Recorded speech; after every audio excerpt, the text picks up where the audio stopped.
sister ruined my relationship out of spite, so I exposed her cheating and ruined her proposal in front of everyone. I, 28 male, never thought I'd be writing this. 3 years ago, my sister Sandra, 26 female, did something that completely ruined my life. I've been planning my revenge ever since. Now that I've finally executed it, I'm reflecting on everything. Let me start from the beginning. 3 years ago, I was in a great relationship with my then girlfriend Kathy. We'd been together for a year, and things were going really well. I was even thinking about proposing. Kathy was smart, funny, and we just clicked in a way I'd never experienced before. We met at a mutual friend's birthday party, and we hit it off immediately, talking for hours about everything from our favorite things to our dreams for the future. She was a pediatric nurse, passionate about her job and always ready with a funny story about the kids she worked with. I was working as a software engineer, and she'd listen patiently as I rambled on about my latest projects, even though I'm sure half of it went over her head. Our relationship wasn't perfect, no relationship is, but we always managed to work through our issues. We were both committed to making it work, and I really thought she was the one. We'd even started talking about moving in together. And then there was my sister Sandra. She's always been the golden child in our family. Whatever Sandra wanted, Sandra got. Growing up, this caused a lot of problems between us, but as adults, we'd managed to maintain a somewhat cordial relationship. Sandra is 2 years younger than me, but you'd never know it from the way our parents treated her. She was always the star of the family, valedictorian in high school, a full scholarship to an Ivy League college, and a high-paying job right out of school. Meanwhile, I was the underachiever who went to a state school and took a few years to find my footing in my career. I was happy for Sandra's success, but it was hard to always feel like I was living in her shadow. Every family dinner turned into a celebration of Sandra's latest achievement, while my own accomplishments were barely acknowledged. When I introduced Kathy to my family, I was nervous. I wanted them to like her, to see how happy she made me. And they did seem to like her at first. But then, out of the blue, Kathy broke up with me. She was in tears, accusing me of cheating on her with multiple women. I had never even looked at another woman, let alone cheated. When I asked her where she got this idea, she said Sandra had shown her proof, text messages, photos, the works. I was devastated. I tried to explain that it was all a lie, but Kathy wouldn't listen. She blocked me on everything, and I never got a chance to clear things up. I was heartbroken and confused. The next few weeks, I couldn't eat or sleep. I kept replaying every moment of our relationship in my head, trying to figure out where it all went wrong. I reached out to Kathy countless times, leaving voicemails, sending emails, even showing up at her workplace once. Not my proudest moment, but she wanted nothing to do with me. It took me a while to piece everything together, but eventually I figured out what had happened. Sandra had fabricated all the evidence of my supposed cheating. She'd used photo editing software to create fake text conversations and even manipulated some innocent photos of me with female friends to make them look compromising. When I confronted Sandra about it, she didn't even try to deny it. She just shrugged and said, "You were getting too happy." It was annoying. That's when I realized how truly spiteful my sister was. She'd ruined my relationship simply because she couldn't stand to see me happy. I was furious, but Sandra just laughed it off. She told me there was nothing I could do about it. As usual, our parents took her side. They said I must have done something to provoke her, that Sandra would never do something like that unprovoked. It was always the same with them. I tried to explain to them what had happened, how Sandra had fabricated evidence and destroyed my relationship, but they wouldn't hear it. My mom just patted my hand and said, "I'm sure you're exaggerating, dear. Sandra wouldn't do that." My dad was even worse, telling me to man up and stop blaming my sister for my relationship problems. That's when I decided I wouldn't let this go. I was going to make Sandra pay, but I knew I had to be patient. I had to wait for the perfect moment. For the next 3 years, I took my time. I pretended everything was fine between us. I even started hanging out with Sandra and her boyfriend, Thomas, more often. Thomas was a great guy, and I actually felt bad for him knowing what kind of person Sandra really was. Thomas was everything Sandra supposedly wanted in a partner. He was successful, good-looking, and came from a wealthy family. But more than that, he was genuinely kind and thoughtful. He always remembered everyone's birthdays, was the first to offer help when someone needed it, and had a way of making people feel valued and heard. I watched as Sandra paraded Thomas around like a trophy, showing him off at family gatherings and on social media. But I also saw the moments when she thought no one was looking, the eye rolls when Thomas said something she deemed stupid, the impatient sighs when he took too long to do something.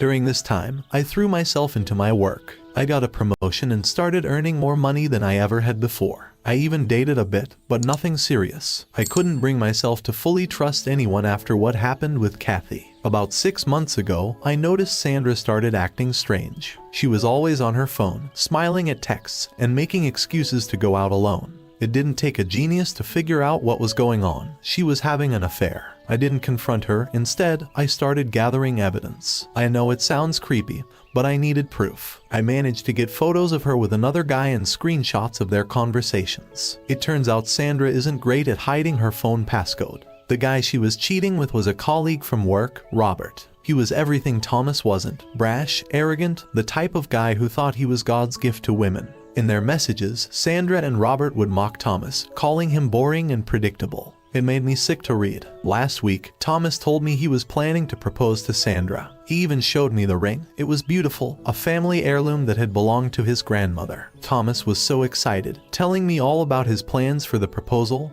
and their future together. That's when I knew it was time to act. The day of the proposal came. Thomas had planned a big surprise party with all their friends and family. He was going to propose in front of everyone. Just before he was about to get down on one knee, I stood up and asked for everyone's attention. I revealed everything. I showed everyone the evidence of Sandra's affair. I explained how she'd ruined my relationship 3 years ago out of pure spite, and how this was karma coming back to bite her. The room went dead silent. Thomas was shocked. Sandra was crying and screaming at me to stop. But I didn't stop until I'd laid out every single detail. I showed them the photos of Sandra and Robert together, leaving a hotel. I read out some of their text messages, including the ones where they mocked Thomas. I even played a voicemail Sandra had left for Robert, telling him how much better he was than Thomas. After that, Thomas left, completely devastated. Sandra was sobbing, alternating between begging Thomas to come back and screaming at me. Our parents were trying to calm everyone down, but it was useless. In the aftermath, Sandra came to my apartment. She was a mess, crying and demanding that I fix things. She said I'd ruined her life and that Thomas was the best thing that ever happened to her. I just laughed and told her now she knows how it feels. "How could you do this to me? I'm your sister," she kept saying over and over. I repeated, "How could you ruin my relationship with Kathy? How could you lie to her and make her believe I was cheating?" Sandra had the audacity to look confused. "That was years ago," she said. "I thought you were over it. That's when I lost it." I told her exactly what I thought of her, how she'd always been selfish and cruel, how her parents' favoritism had turned her into a monster. I told her she deserved everything that was happening to her. She left my apartment in tears, and I haven't heard from her since. Our parents have been calling nonstop, leaving voicemails about how I've torn the family apart. They're demanding I apologize to Sandra and try to fix things. It's been a few days now, and I'm thinking back on everything. Thomas was a good guy, and I did feel bad for him, but at the same time, I feel like Sandra got what she deserved. Update: it's been about a month since my last post, and a lot has happened. I want to thank everyone who commented and shared their thoughts. Reading through your responses made me realize that, while many of you agreed Sandra deserved what she got, some also pointed out that I might have gone too far by hurting Thomas in the process. I've had time to reflect, and here's an update on the situation. First off, the fallout from the failed proposal has been intense. Our family is in complete disarray. My parents, predictably, are furious with me. They've been calling and texting nonstop, alternating between guilt-tripping me and outright threatening to cut me off if I don't apologize to Sandra and try to fix things. I've mostly been ignoring their messages, but I did respond once to tell them that I had no intention of apologizing, and that if they wanted to cut me off, they should go ahead. That shut them up for a while, but they started up again after a few days. Sandra, on the other hand, has been quiet. After her initial meltdown at my apartment, she hasn't reached out to me directly. I've heard from mutual friends that she's a mess, barely leaving her apartment, not showing up to work, and ignoring calls from everyone. Any guilt I might have felt evaporates when I remember how she laughed when she told me she'd ruin my relationship with Kathy. Speaking of Kathy, I received a surprising message from her about 2 weeks after the incident. She'd heard about what happened through the grapevine and wanted to talk. I agreed to meet her for coffee. Seeing Kathy again after 3 years was strange. She looked mostly the same. "I owe you an apology," she said. "I should have listened to you back then. I should have given you a chance to explain." I was stunned. Kathy sighed and explained that after hearing what happened with Sandra and Thomas, she remembered how Sandra had acted about my supposed cheating. Kathy had all this evidence, but it never sat right with her. At the time, she was too hurt and angry to question it. Now, she realized Sandra was capable of some pretty awful things. We talked for hours. Kathy told me about her life over the past 3 years. She'd moved to a different hospital, gotten a promotion, and even dated a bit, though nothing serious. I filled her in on my life too, avoiding any mention of how much her leaving had affected me. As we were about to leave, Kathy hesitated and asked if we could try again. Though part of me still cared for Kathy, I knew it wasn't the right thing to do. Too much had changed. I gently explained that it wasn't a good idea, and we parted ways with a hug and a promise to stay in touch, though I'm not sure if we will. Now, on to Thomas. A week after the failed proposal, I received a text from him asking if we could meet. I was surprised, but I agreed to meet him at a local bar. When I arrived, Thomas was already there, drinking a beer. He looked terrible, dark circles under his eyes, an unkempt beard. He barely looked up when I sat down.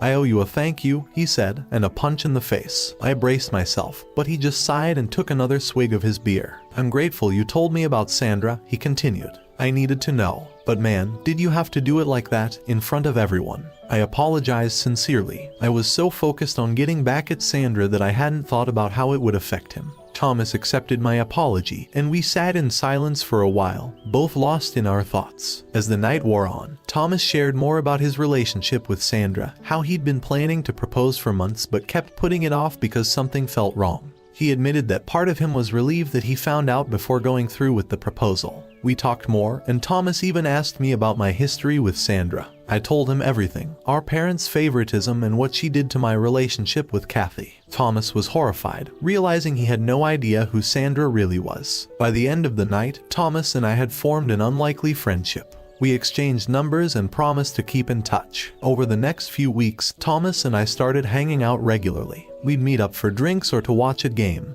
and we talked about everything. One night, Thomas showed up at my apartment looking agitated. "Sandra's been trying to contact me," he said. "She's been calling, texting, and even showed up at my work once, begging for another chance." I asked him what he planned to do. Thomas admitted he was conflicted. Part of him wanted to hear her out. After all, they had been together for 2 years. But the other part of him knew he could never trust her again. She had lied to him for months, maybe even years. The next day, Thomas met Sandra for coffee. He called me afterward to say he had ended it for good. He deserved better and stood his ground, telling Sandra that her cheating wasn't a mistake. It was a choice she made repeatedly. Sandra didn't take it well. She alternated between sobbing and lashing out, even trying to blame me, saying I had poisoned Thomas against her. But Thomas stood his ground, telling her that I had only revealed the truth. After that, Sandra spiraled even further. She started posting cryptic, attention-seeking messages on social media, clearly trying to paint herself as the victim. Our parents predictably ate it up and pressured me to apologize to Sandra and help her win Thomas back.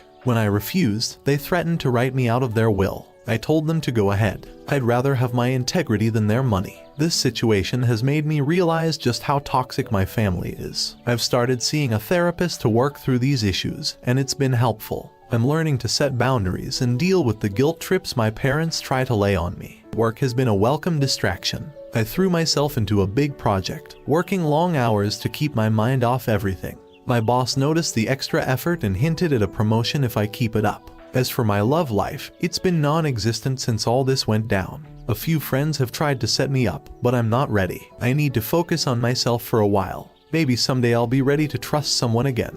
But for now, I'm okay being on my own. Thomas seems to be doing better. He's started going to the gym regularly, saying he needs to work out his frustrations. He's also signed up for cooking classes, something he'd always wanted to do but Sandra had discouraged. It's good to see him focusing on himself and his own happiness. As for the future, my relationship with my parents is strained, and I don't know if it will ever recover. Sandra, from what I hear, is still a mess. She's taken a leave of absence from work, and there are rumors that she might lose her job. I feel some satisfaction at that. Thomas and I are planning a getaway trip for next month. It'll be good to get away from the drama for a while. In the end, I don't regret exposing Sandra's affair. Thank you all for listening to my story. If anything significant happens, I'll update you. But for now, I'm signing off to live my life on my own terms, free from Sandra's shadow at last. Final update. It's been a year since my last update, and I felt it was time to give you all a final update on how things have turned out. A lot has changed, and I'm finally ready to close this chapter of my life. First, let's talk about Sandra. After the exposure of her affair and the end of her relationship with Thomas,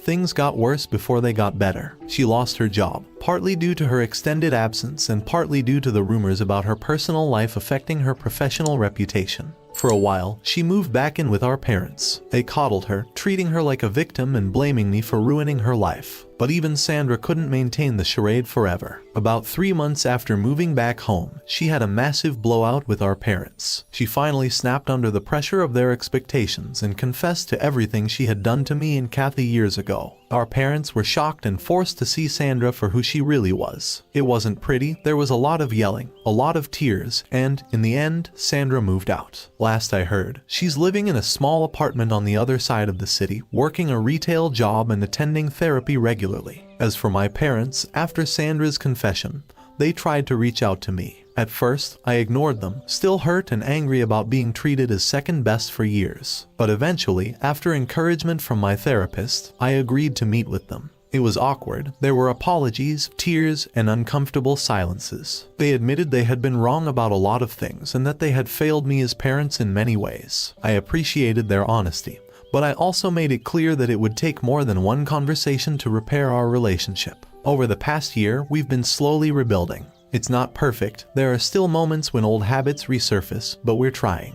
They've started showing a genuine interest in my life and career, and I'm learning to open up to them again. It's a work in progress, but it's progress nonetheless. Now, on to Thomas. We went through with the camping trip we had planned, and it was exactly what we both needed. A week in the wilderness, away from cell phones and the internet, gave us both a chance to clear our heads. Thomas is doing well now. He threw himself into those cooking classes I mentioned, and it turns out he has a real talent for it. He's even talking about opening his own restaurant someday. As for his love life, he started dating again about 6 months ago. The new girl, Lisa, seems really nice, down to earth and genuinely kind. I'm happy for him. Thomas and I are still good friends. We get together regularly for beers and to watch sports. It's nice having a friend who knows the whole story and with whom I can be completely honest. He's become like a brother to me, the sibling relationship I always wished I had with Sandra. As for my career, I got that promotion my boss hinted at. The extra responsibility has been challenging, but in a good way.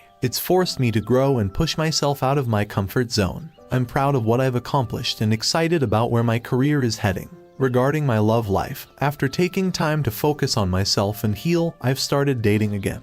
I met a woman named Nora at a work conference about 4 months ago. We hit it off immediately, bonding over our shared love of obscure sci-fi novels and terrible puns. Nora knows about my history with Sandra and Kathy. I was nervous about telling her, worried she'd think I came with too much baggage, but she's been incredibly understanding. She's helped me see that what happened wasn't my fault and that I deserve love and happiness just as much as anyone else. It's still early days, but things with Nora are going well. We're taking it slow, building a foundation of trust and open communication. As for Kathy, we've maintained a friendly but distant relationship. We'll occasionally like each other's posts on social media or exchange a quick happy birthday text. But that's about it. I think we've both accepted that our time as a couple has passed, but I'm glad we were able to clear the air and find some closure. Sandra and I haven't spoken directly in months. The last time was at a family dinner our parents insisted on having. It was awkward and tense, with Sandra alternating between trying too hard to act normal and shooting me resentful looks. In the end, we both agreed it was better to keep our distance, at least for now. Maybe someday we'll be able to have a real conversation about everything that happened.